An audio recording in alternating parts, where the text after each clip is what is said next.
The cost of IT in business can be staggering. From hardware and software expenses to services like internet and phone, you don't need to spend a fortune on IT to succeed.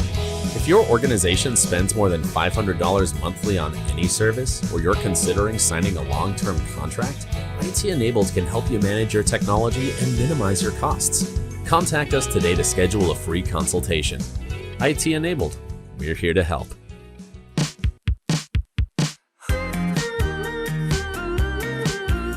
Hi, I'm Tara Watson-Watkins, President and CEO of the Lufkin, Angelina County Chamber of Commerce. Welcome to the Connect podcast, connecting business to the community. I'm here today with my co-host, Blake Pollino with BP Media Group. In this week's episode, we have Melissa Wheeler of the Family Crisis Center of East Texas here to talk about this organization, their thrift stores, some of the super impactful ways that they are helping people who are in genuine need here in Angelina County. So let's jump into that episode now. We're excited to have a dear friend that I used to work with for many years, Melissa Wheeler. Tell us a little bit about your background, Melissa, who you work for now, and your role there. I love coming into the chamber because I did spend so many days and nights and time with you guys. So I currently work at the Family Crisis Center of East Texas. I'm the development director. I've been there for a little over 2 years, about 2.5 years now. So I get to do a lot of the fun side of work at the Family Crisis Center, but it ties in great because of all of the work that I've done in the past through the chamber, being program and operations manager here at Memorial Hospital and marketing. So I love that community aspect, and at the Family Crisis Center, I get that chance to do that. So I love being here to tell you all what we've got going on and who we are and what we do. Well, we're glad to have you here. Tell us, for those that aren't familiar with the Family Crisis Center, what do y'all do on a daily basis? So the Family Crisis Center was founded in 1979 as the Women's Shelter of East Texas and Incorporated. So that's who we do business as officially, but we're the Family Crisis Center because we serve more than just women. We serve men and children as well. We serve survivors of domestic violence and sexual assault. We help them with crisis intervention, anything that they need, whether they have experienced a recent assault or victimization or it's something from the past. They can come to us for services that are free and confidential. We help with legal advocacy, so if they have legal needs like protective orders, if they need shelter, emergency shelter, we have that. It's available 24/7. We have a hotline that is open 24/7, can call, and those crisis workers will help those individuals go through the steps that they need to go or give them information on what to do next. We have medical advocacy, child advocacy, self-sufficiency. We have transitional housing, so anyone who's a domestic violence survivor or sexual assault survivor who needs housing, we help them in that way. So we have a lot of services for the clients, and then we have a lot that we do for the community as well in our prevention roles. Yeah, tell us about some of the prevention roles, like some of the parts of the organization and how that helps. So our prevention program, we have a prevention coordinator that will speak to groups, civic groups, churches, businesses, organizations, schools. Our students were really involved in many of our schools around East Texas.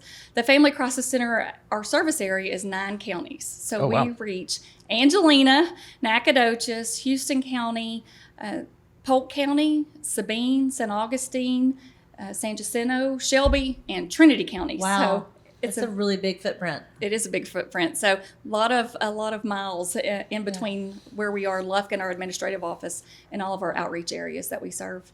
You know, the Family Crisis Center you truly are one of the elite, I think, nonprofit organizations in Angelina County. Well, in Angelina County, but in your 9 county footprint that you have. But the things that you do for the individuals that come to you, it's just to be commended. I mean, it's very eye-opening.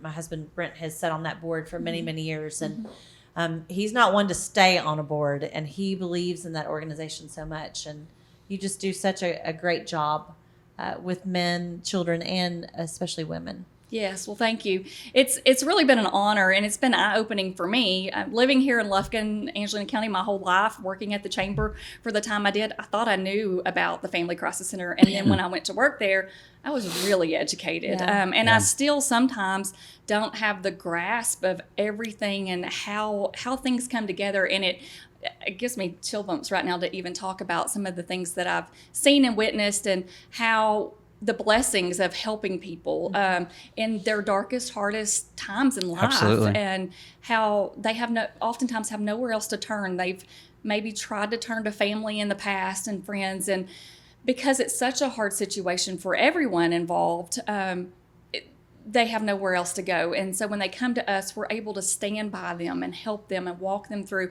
and help their family, even the ones that are the bystanders that are, dealing with it. They see the progression and the help that we are able to provide that survivor, and it's just been very refreshing and heartwarming and eye-opening, and oftentimes you go home knowing that you're doing what you're supposed to be doing. Yeah. Absolutely. Yeah, it's definitely a calling.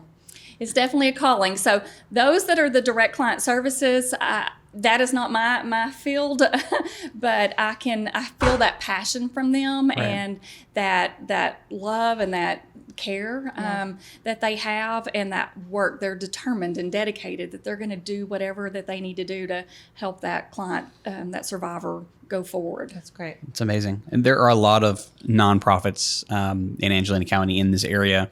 We've had many, it feels like all of them on the podcast through the years that we've talked to. We've talked to a lot of nonprofits. We've worked with a lot of the organizations.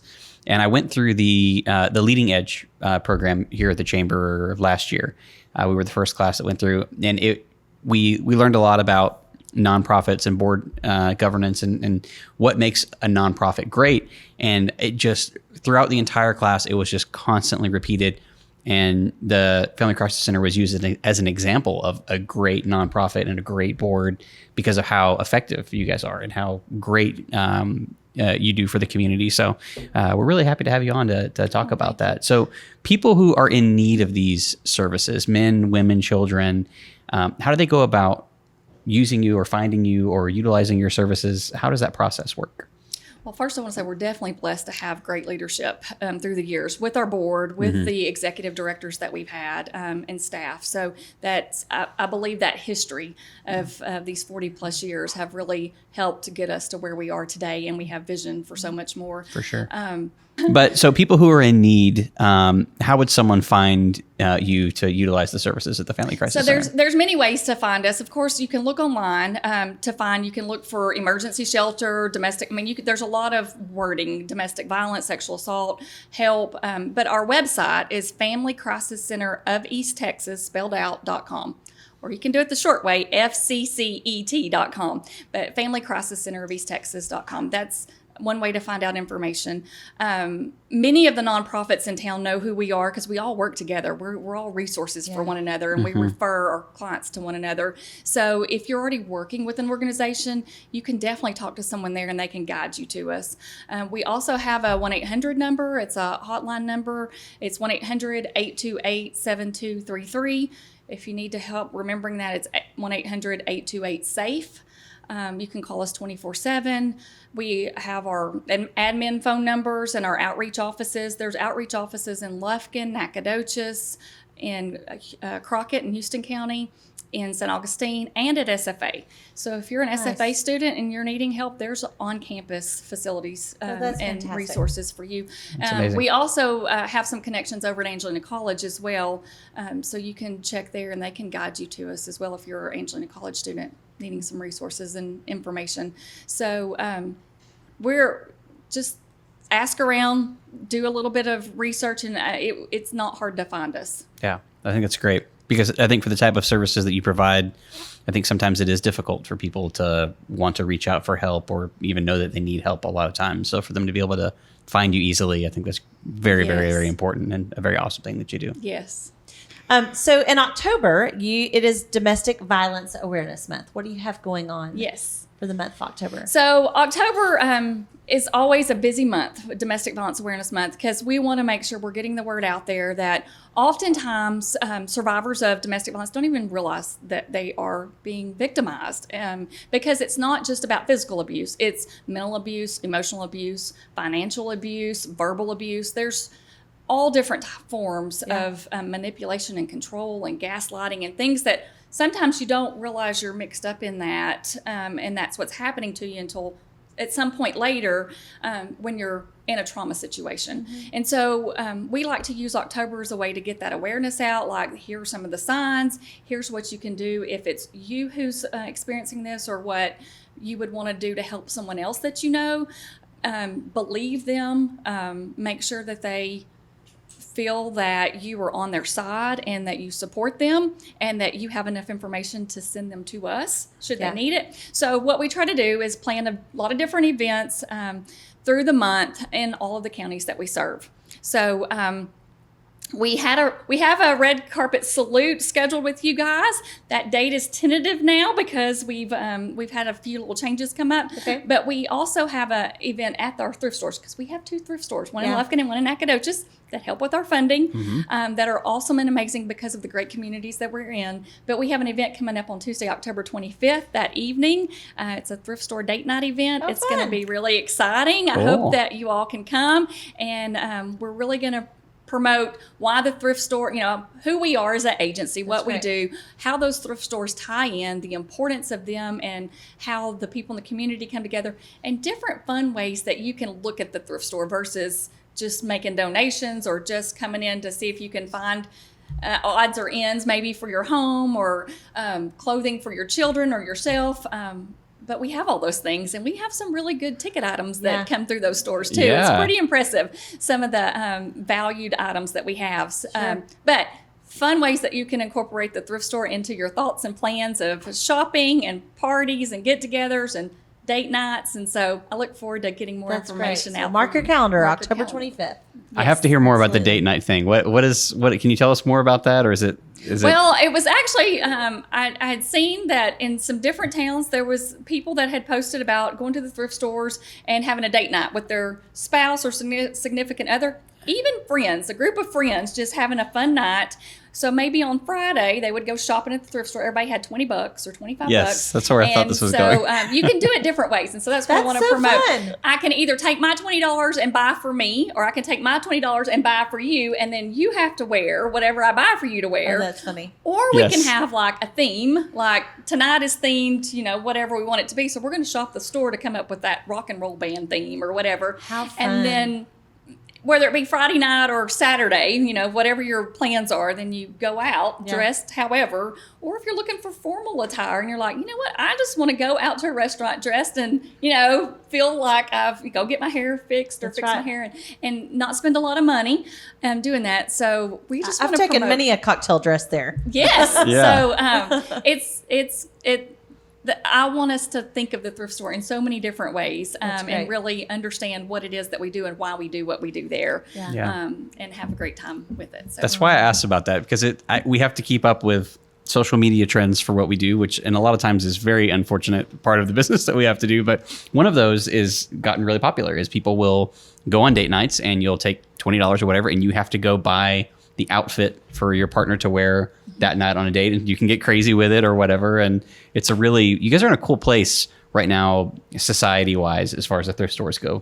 There's some fun stuff happening with that. People are enjoying the thrifting now. Mm-hmm. Like it's a really cool thing to do. And you guys are in a really neat place for how that happens. And I joke with my wife all the time. Another thing that's been popular on social media is that she just loves to load stuff up in, bags at our house that we're going to donate to you guys, just so that she can keep it in her trunk for a couple of weeks and drive around with it. I have bags at my house at the front door that need to go to the car, but I have stuff in my car right now. Inevitably, there's always something in Amber's trunk that she's driving around, and she intends to take it to the center to drop off, but just it takes 3 or 4 weeks every time before she eventually makes it there. And I would like to mention that I think about my husband's clothes because he works in construction outside. Mm-hmm. His clothes get stained and ripped and torn, and I'm like, in the trash.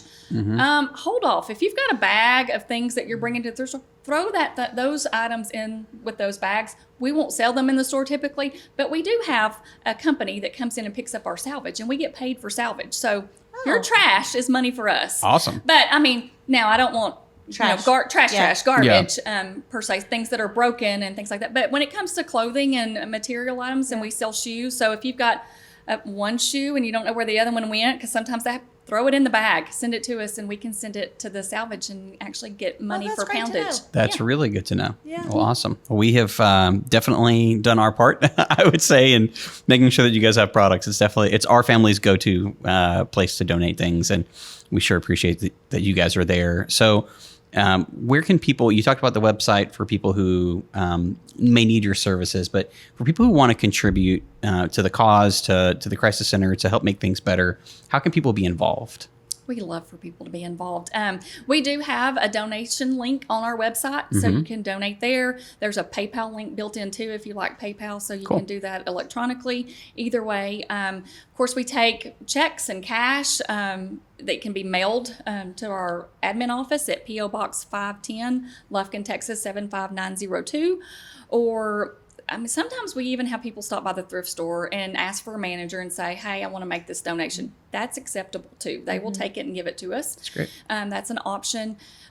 One of the main fundraisers or promotions that we do throughout the whole year, and sometimes we'll send out letters. We have a newsletter that we do and we send out monthly. So if you don't receive those and you would like to, we just need to get your email address and we can add you to it, and then you'll have more information about what's going on, when, how to be involved. But back to the donations, provide a night of shelter. We have really looked at our campaigns and said, what we need is people to help and see this is as they're donating to provide nights of shelter for our clients, because and that's about on average $35 a night is what we've calculated for each individual to receive the services, the food. Like if we were having to spend money for everything they receive that night, because oftentimes they come in with nothing. Right. The clothes on their back, they don't have a pillow to sleep on, they don't have a toothbrush to brush their teeth or a hairbrush, or they have nothing. And so we have to provide all of that. Yeah. And we have people who donate. We have donors. If you find us on Facebook and see, we take pictures all the time of donations to people and groups that collect all these items and bring them in. And we're so grateful because it always happens. They always come in at the time they're needed the most.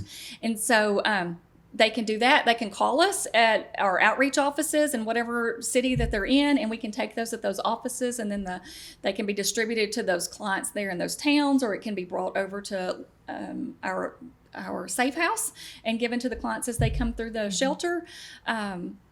But we take cash, monetary funds for sure, through mail. Give us a call. We'll let you know how to get it to us. We actually last Christmas even had someone donate some stock. Wow. Hadn't really thought about that. They had some success with some stock and said, you know what, I want to give you this. And so we've worked that, and I haven't checked. I need to check and see what that looks like. But it's a great idea for something long term that we can hold on to and have that potential income, or however we need to use those dollars. So funding for the Family Crisis Center overall, we receive state and federal grants. That's probably about 48% of our income. And then the two thrift stores are about another 48% of our income. The cool thing about the thrift stores versus the state and federal grants is that thrift store money is unrestricted revenue. So we can spend it however we need to, with general funds.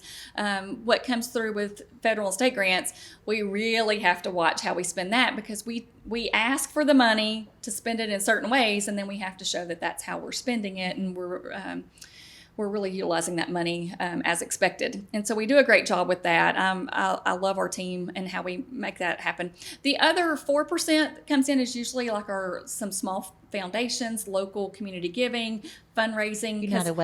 United Way.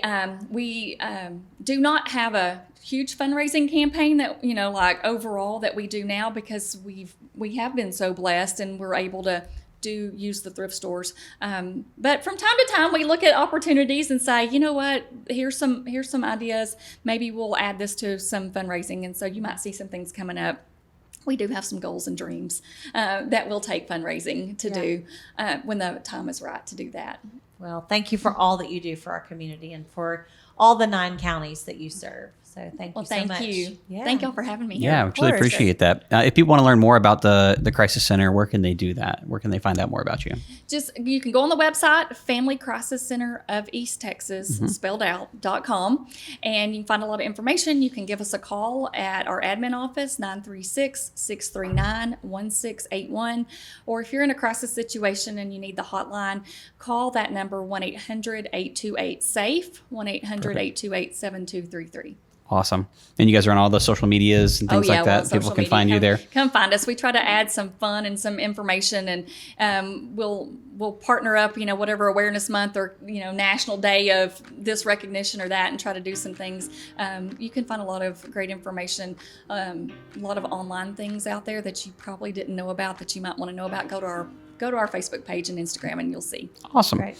Well, thank you so much for coming on the podcast. We truly appreciate your time. And thank you so much for listening to the podcast again this week. We truly appreciate your support. If you want to watch the video version of this podcast, you can catch that on the Chamber YouTube page and on the Chamber Facebook page. Thank you so much, and we'll see you next week.